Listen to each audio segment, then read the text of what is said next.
Most cold emails never get a response, let alone a positive one. And that is because most of them are just generic junk that instantly gets ignored or sent to the spam folder. But what if you could send cold emails that actually feel handwritten, at scale, without wasting hours researching every lead? For those who don't know me, I'm Clarence and I specialize in automated cold outreach systems.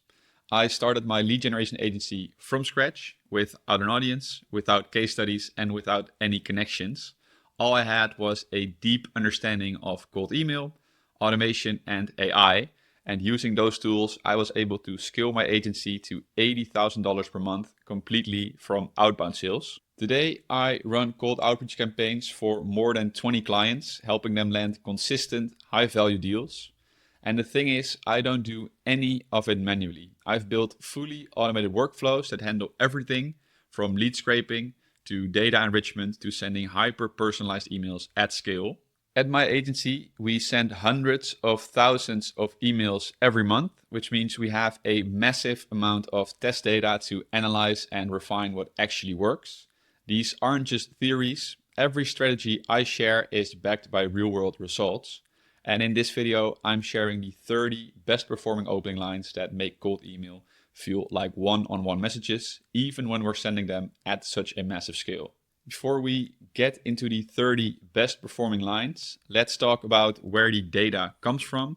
The key to writing highly personalized emails at scale is having solid data sources.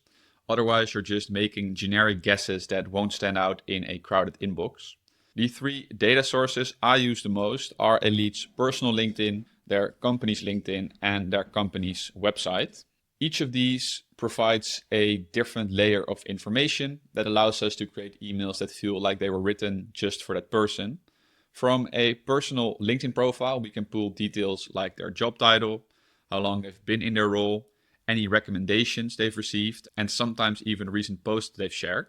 Their company LinkedIn page gives us key insights about the business itself, such as its size, its industry, and any recent updates.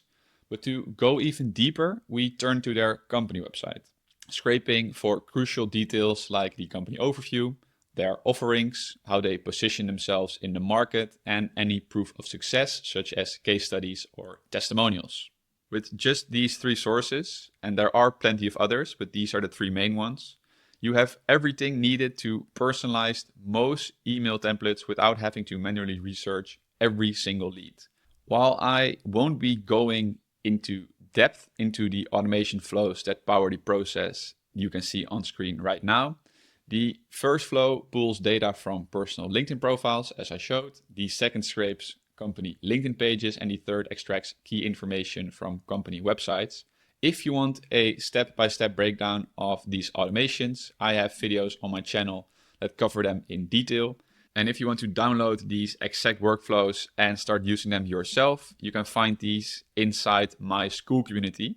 By clicking the first link in the description, you'll be redirected to my school community page. And if you join, you have access to all of my automation workflows and the exact processes that I've used to scale my own business.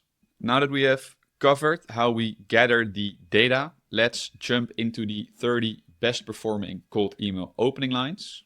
First one being about the company mission. This approach is simple, but a very effective way to show you understand what the company does.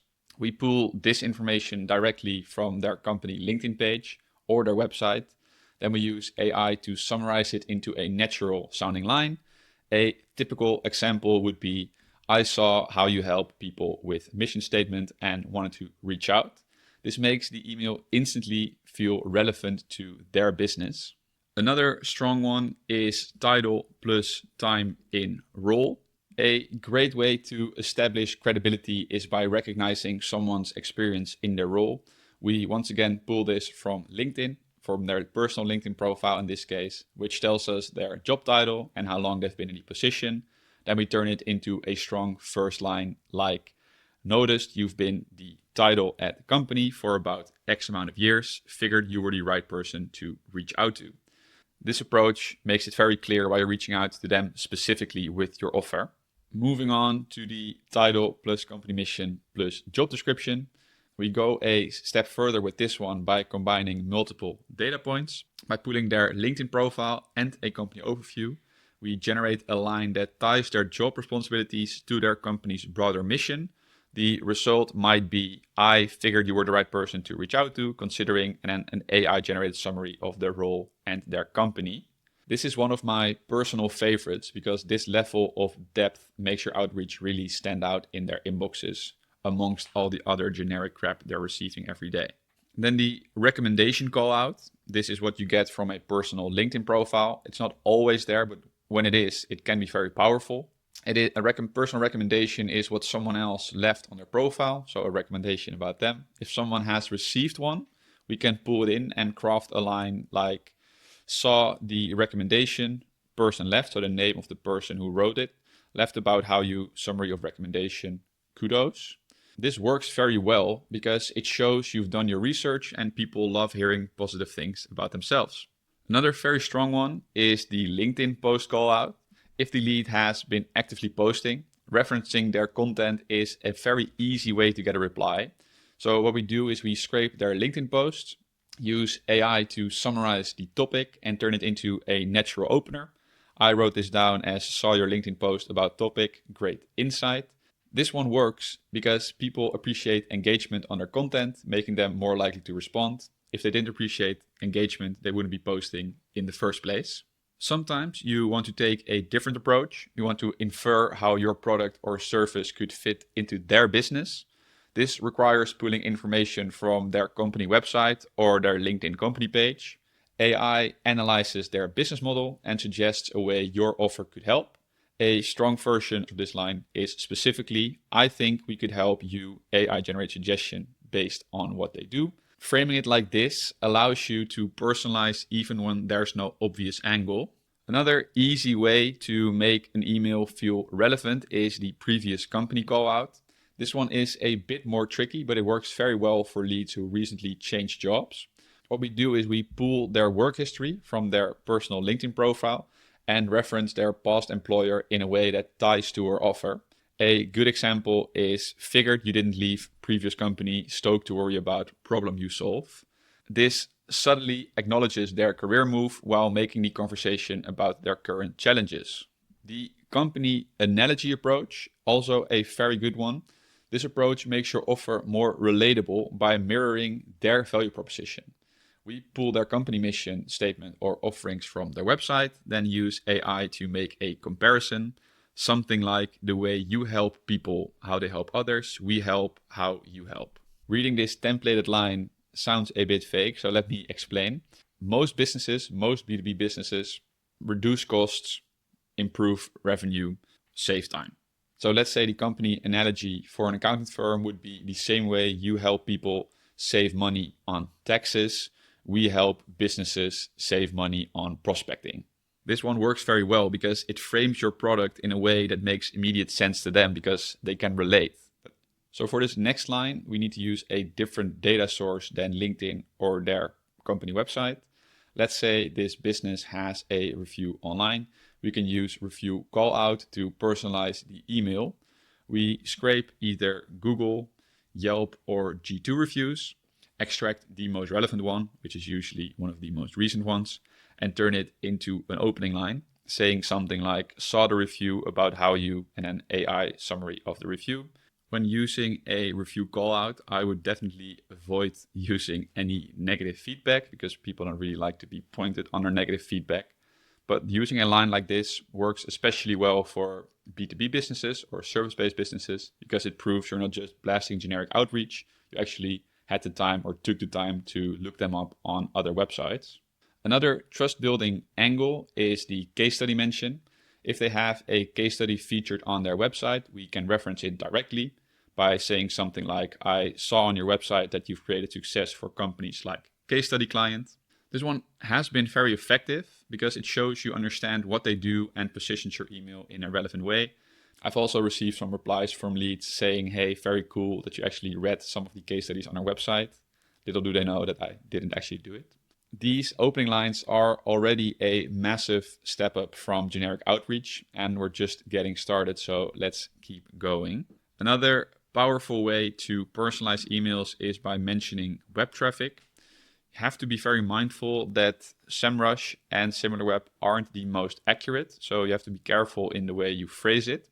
But for mentioning someone's web traffic, we use SimilarWeb in this case, which gives us an idea of how many visitors a company's site gets each month.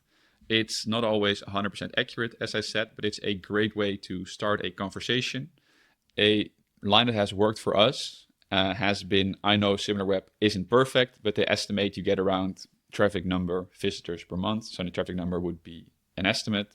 The easy thing about SimilarWeb is that all of their URLs are similar. So you can very easily do a HTTP request to scrape the website and get the accurate number to be analyzed by AI. This one has worked well for businesses where website traffic directly affects revenue, like SaaS, e-commerce, or lead generation companies like myself. For e-commerce brands, average order value is very interesting. So what we do is we scrape Google Shopping to analyze their product listings and estimate their AOV, so their average order value. Then we turn it into a line like, I was looking at your website and it seems like your average order value is around a number. Considering product name, especially mentioning their product name, makes you stand out. Because mentioning a specific product makes it clear that you've done your research, increasing the likelihood of a response by a lot. Bringing me on to another great strategy, which is referencing where they rank on Google for relevant keywords. Using serper.dev, which is the cheapest way of getting Google search results, we can check their organic search rankings and generate a compelling opener. Something like, I did a search for keyword and saw you ranked, and then the position they ranked. If they rank high, we can congratulate them. If they're lower on the page, we can position our offer as a way to help them improve. This line is particularly useful for SEO agencies, for example. Similarly, we can see if they're running Google Ads and use that as a conversation starter. Same thing using server.dev. If it detects that they're bidding on specific keywords, we can say, noticed you were bidding on keywords like keyword, and we just do an estimated guess using AI of what those keywords would be for their business. This is great for agencies offering PPC management, SEO services once again, or anything related to ad performance. When targeting tech-driven businesses, technology call-outs can make a cold email stand out. There's this software called BuildWith. They also have a Chrome extension, but you can also connect to their API. You can use this to check what software or tools a company is using and reference that in our messaging. So a strong opener that we've tested and which has worked is, I noticed you had a history of using tech. This is particularly useful when pitching competing tools, integrations, or upgrade solutions. The reason why we say I noticed you had a history of using tech, because the BuildWith application isn't always 100% accurate. So it could be that they recently deleted the software from their website. And in that case, it wouldn't make any sense saying, I noticed you are using. So we want to be kind of on the defense and just saying, hey, notice you had a history with. So if they're still using it, great. If they just recently removed it, also great, because it would still make sense. If you go to a person's LinkedIn profile or your own, on the right side, you have this section with people also viewed. This provides another unique angle, because if someone frequently appears in the people also viewed section alongside other decision makers, we can reference that, saying something like, the LinkedIn algorithm pushed me to your profile after I was researching other profile names, so I wanted to reach out. Because not only are you referencing names of people that your lead most likely knows, it also makes the message feel more organic, as if the connection was naturally suggested, or in this case suggested by the algorithm. Now, if someone recently moved into a new role, acknowledging their promotion is a simple but effective way to personalize outreach. A direct approach works best here. Saying something like, notice you recently took over as title. This helps position your message as timely and relevant. So what you just do is you check their recent position, and if they changed in the last 6 months, you can write something about it. If their new role comes with increased responsibilities or decision-making power. Similarly, if they're actively hiring for a role, that's also a great opportunity to start a conversation. We can scrape job listings from their LinkedIn, then craft a line like, noticed you're hiring for title. If our offer aligns with the responsibilities of that role, let's say they're hiring for a head of sales or a head of marketing, we can connect it to how we can help them with our offering. We can then take this a step further by analyzing job descriptions to find specific keywords.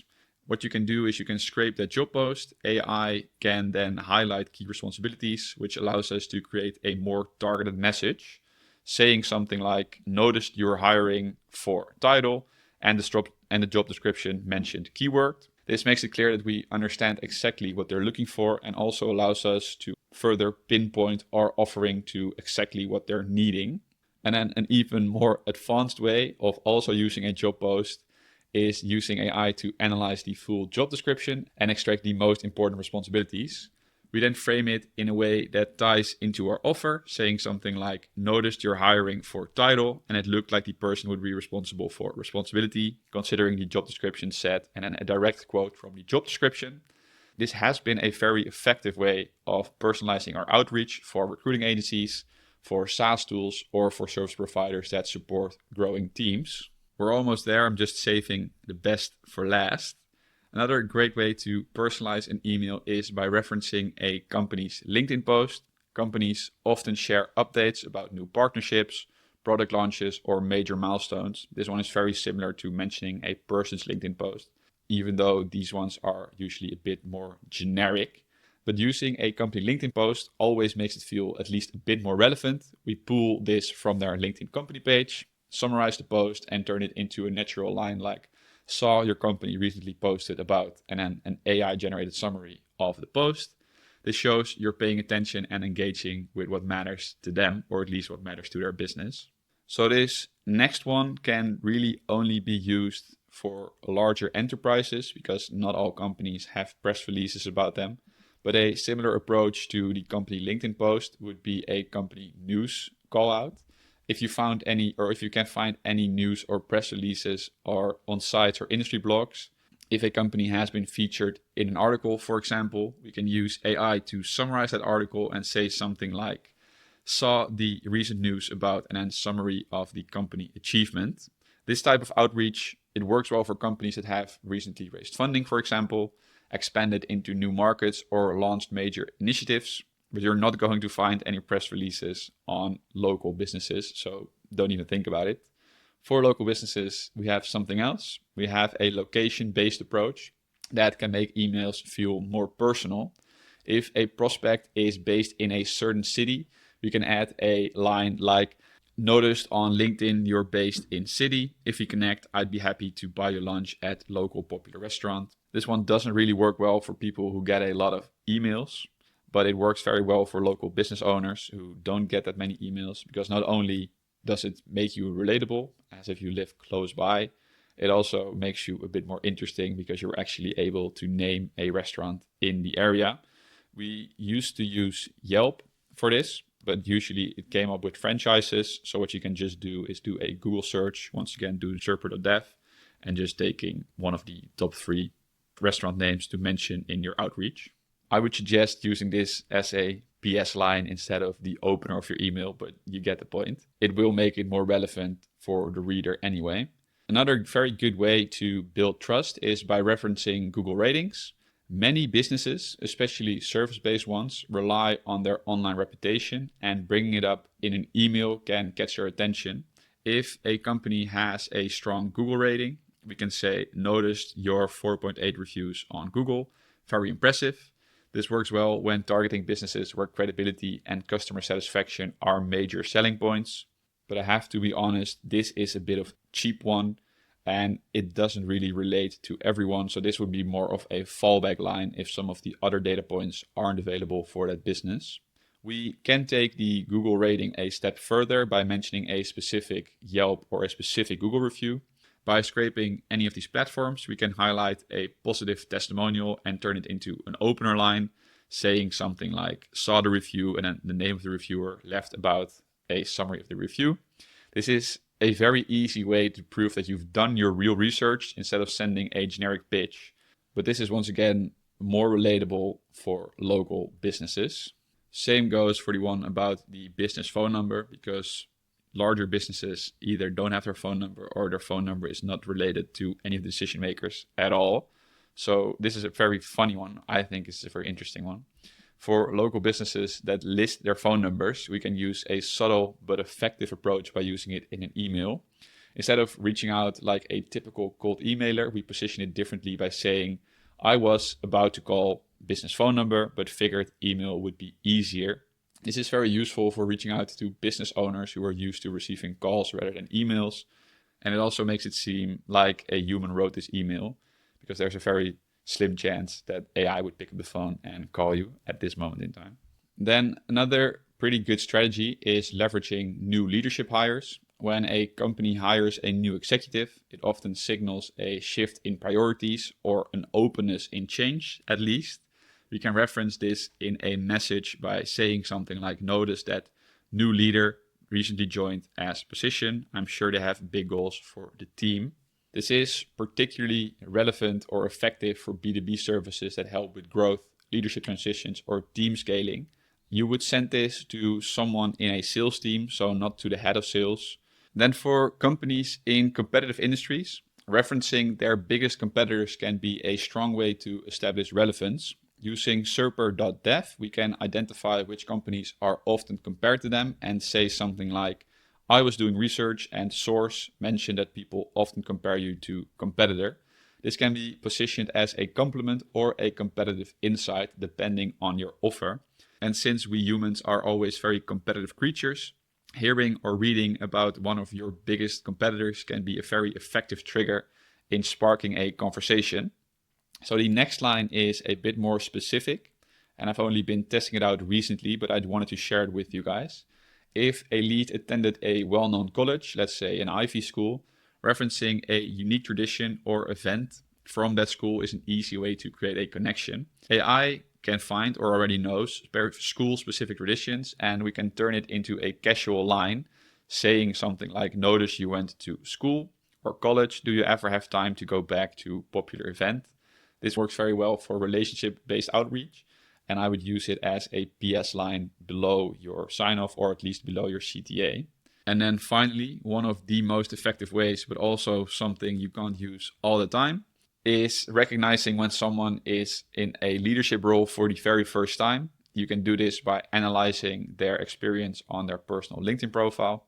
We can see if this is their first time as a founder, as a VP, or as a C-level executive, for example, and acknowledge it by saying something like, I did some research and it looks like this is your first time as title, kudos. This type of compliment-based approach creates goodwill and makes your email stand out from standard sales pitches. So that was definitely a lot also for me to talk about, but that is the full list of 30 high-performing opening lines that make cold email feel more personal, even when you're sending them at massive scale, as in thousands or hundreds of thousands of emails per month. These aren't just random lines, they're built on real data from my agency, tested across hundreds of thousands of emails and proven to get responses.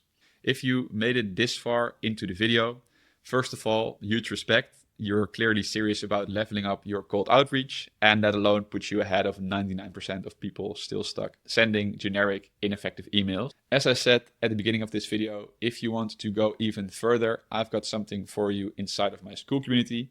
I share the exact automation workflows, cold email strategies, and processes that I use to scale my own agency and that my clients are using right now to land high-value deals on autopilot. If you are serious about taking your outbound game to the next level, check out the first link in the description and join us. That is it for this one. If you found this valuable, let me know in the comments which opening line you're excited to try first. And of course, hit that like button, subscribe, and turn on notifications so you don't miss the next video. I want to thank you very much for watching, and I'll see you in the next one.